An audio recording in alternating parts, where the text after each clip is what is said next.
السلام عليكم ورحمة الله تعالى وبركاته. سو dhawaada saaxiibada ku xiran YouTube-kayga iyo channel-ka aad daawanaysaa waa Ibarka Durba waxaa rajaynayaa inaad caafimaad qabtaan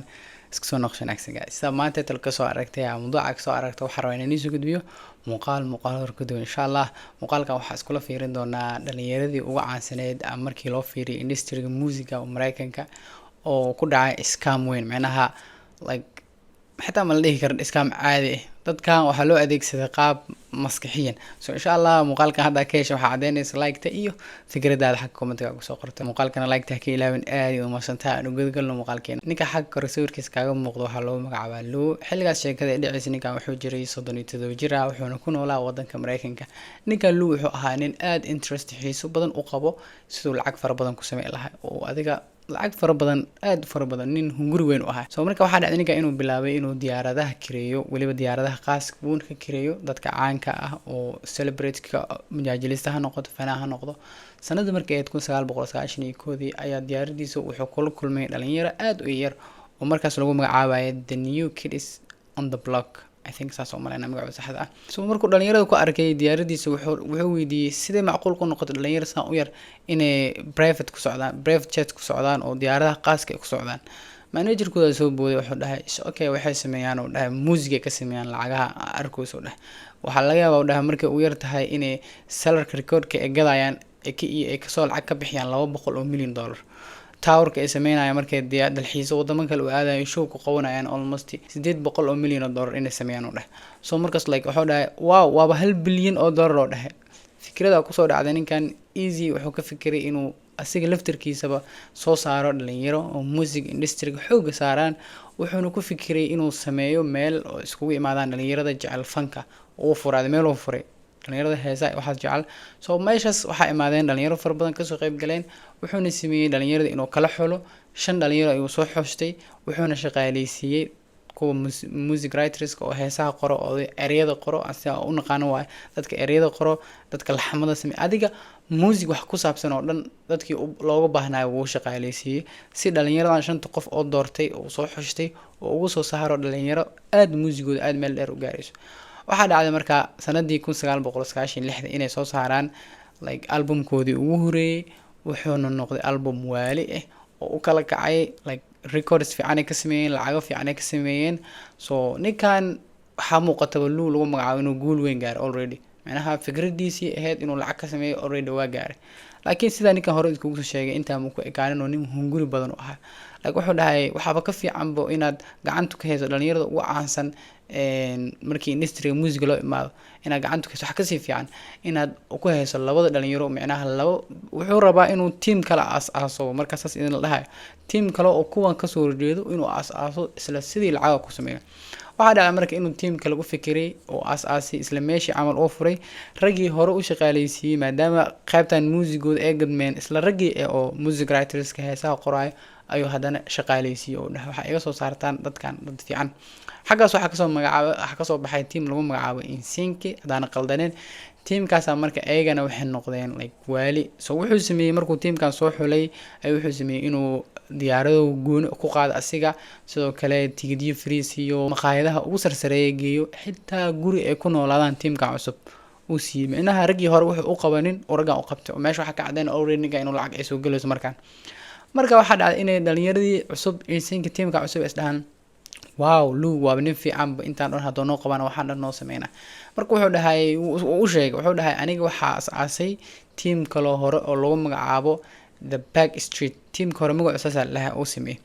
marka adinkana saas oo kale fahmayso idinkaga dhigi kara amal waa idinkaga sameyn kara wuxuu sameeyay inuu meesha kaga saxiisto heshiis contract kaga saxiixay isla markii ragan contract-iga saxiixa waa saareen maadaama ay arkayaan in ninkan oo ragaas hore soo saaray ayagana waxay taagan yihiin waxna lama ah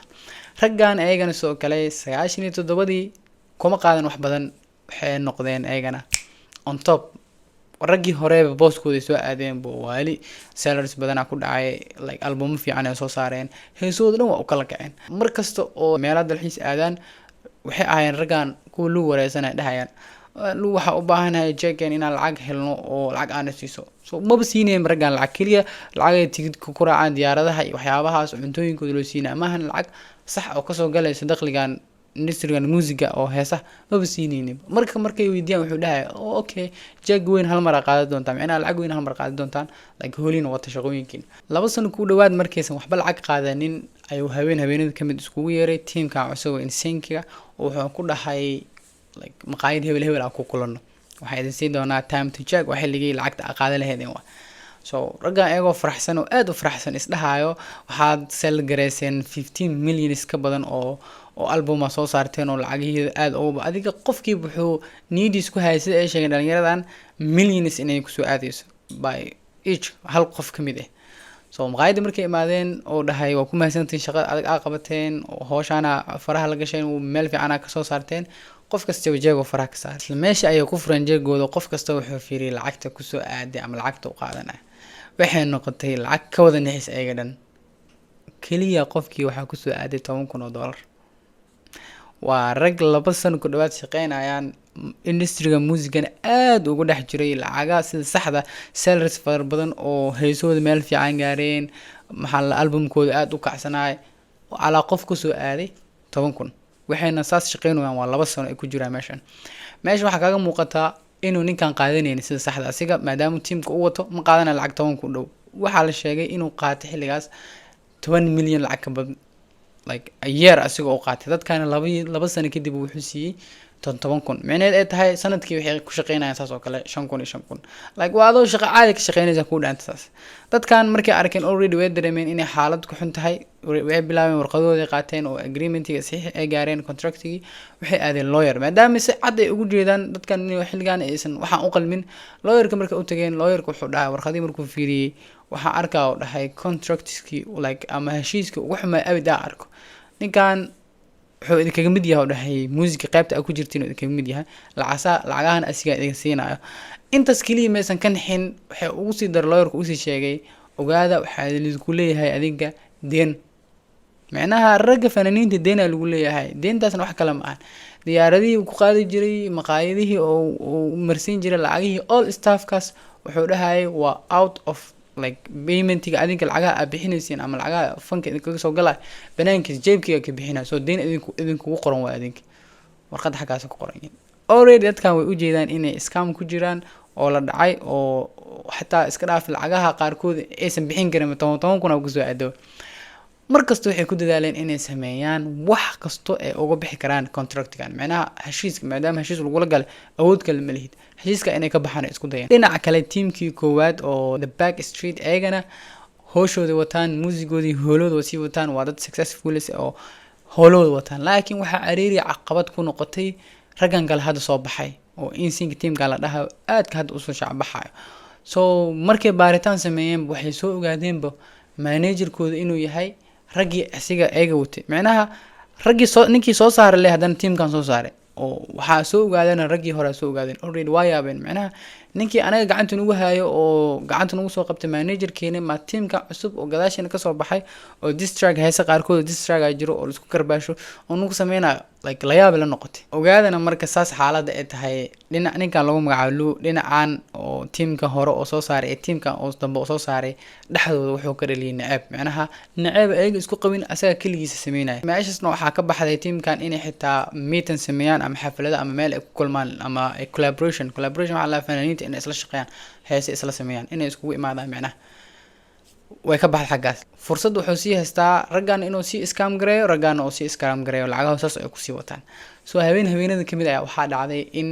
teamkii hore qayb kamid ah 2 qof kamid ah iyo teamkan 2 qof kamid ah ay ku kulmaan xaflad party dad caadi sameeysanay ay ku kulmeen macnaha sikadiis oo meeshii lagu wada hadlay waxaana soo baxday in raggan nacab isku qabin oo hoolahan aysan jirin ba kaliya manager-kooda leeba dhaxada ka soo kaga jiro soo meesha waxay ku kala qaateen xogtii iyo wararkii teamkan waxay u sheegeen in la dhacay teamkan oo hadda dambe cusub waxay sheegeen in la dhacay teamkan kale way bixeen isku imaadeen contract-wada fiiriyeen heshiiska lagu la jiro same heshiis waa raggan sanadkii waxay qaadanayaan $12,000 macnaha ragga meesha 2 sano ay ka qaateen $10,000 raggaana xogaa weeroon yihiin laakiin ma u qalmaan oo ayagana muusigooda aad u meel sare u gaara soo ninkan lagu magacaabo intaan bis ma ahan adiga hooliisa soo intuu hoolaan ku jiray oo diyaaradihiisa wixiisana shaqooyinkiisa wata businesskiisa wuxuu sameeyay inuu la kulmo dadka ugu taajirsan oo adiga famous eegan ee lacag haystaan wuxuu dhahayay you know أنا soo saaray team kan lagu magacaabo the Backstreet team kan kale Insync أنا soo saaray manager kudani waaye investment igu sameeyo maalgashta si lacag ka badan beri ee kugu imaadaan dadkan waa dad albumkoodii heesood meel dheer gaarayaan xaggaasna wuxuu ka helay lacagaha oo inta ka sameynaa lacag ka fara badan maadaama investment hadii marba maalgelin bilaawato lacag fara badan la soo maalgashanaa soo marka waxa dhacday team kan inay isku imaadaan labadan team maxkamad balan qabsadaan ninkan already lagu soo ogaaday in la judge gareyna oo maxkamaddu ku xukuman yahay wuxuu bilaabay teamka cusub inuu ku dacweeyo lacag 150 milyan oo dollar waxa dacwadaas gudbina waa ninkan lu teamkan cusub ku dacweeyna wuxuu leeyahay intaanu lacag ayaga qabtaan ana ayaga qabtaan asiga wuxuu isleeyahay marka dhalinyaradan hawsha hadda dacwadan ka gudbisay way ka cagjiidayaan oo howlooda horum u sii wadayaan laakiin ragaan meesha kuma sii istaagin looyaradooda la sii xiriireen hawshan waa la galay ninkan maxkamadda ee dib loogu wacay waxa la dhahay out of contract ya bilaawna oo dadkan heshiiska la gashay oo ka bixi macnaha ninka ma dhicin si markii loo fiiriyo heshiiska ayaga ee saxiixayna wax kasto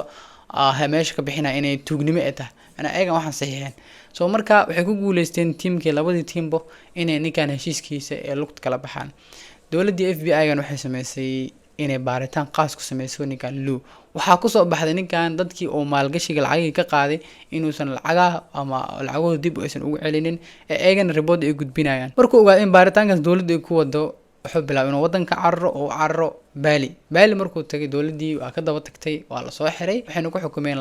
29 sano oo xabsi ah laakiin 6 sano markuu xabsigiisa ku jiray meesha ayuu ku dhintay dhimashiisana waxa koosgareysay in wadnaha laga qabtay soo meesha waxa kaga cadaanay sometimes in fikrad qofka lacag ka qaadato waa wax caadi laakiin waxaan daran ina wada qaldan u isticmaasho ninka hadda wuxuu ogaay maalintii uu la kulmayay teamkan lagu magacaabo ilmaha uu arkay the new kids on the block markuu arkay wuu dareemay in fankan lacag laga sameynayo dadkan ay qadeeyaan laakiin asiga wuxuu sameeyay wada qaldan inuu u raadiyo so sheekiis xagaas ku soo dhamaatay insha Allah muuqaalada noocan oo kale hada xiiseenaysan xaq comment noogu soo qor insha Allah waa idin soo badin doona daawashada muuqaalkan aad u mahadsantihiin waxaan oo balanahay muuqaalka waxaad kaga tagi doonaa insha Allah sidaas iyo nabadgelyo